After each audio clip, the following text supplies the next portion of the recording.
Jeff Latouche came to the United States from Grenada. He worked 2 jobs to support his wife and daughters.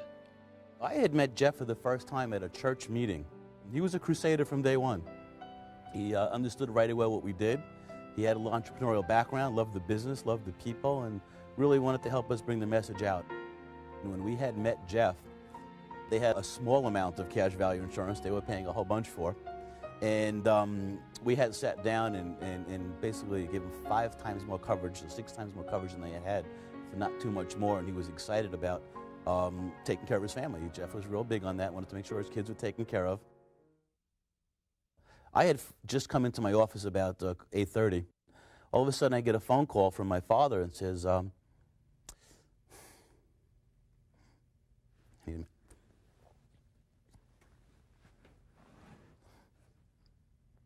that the towers were hit. Of course, we start calling everyone we know that's in the building.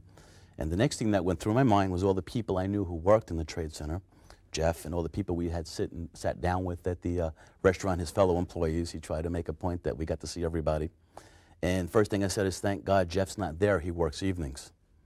So it wasn't until the next day I had called Virginia to talk to Jeff to see how everything was. And she said, Jeff went into work this morning, and we haven't heard from him since. The first phone call I got was from Raul Rivera.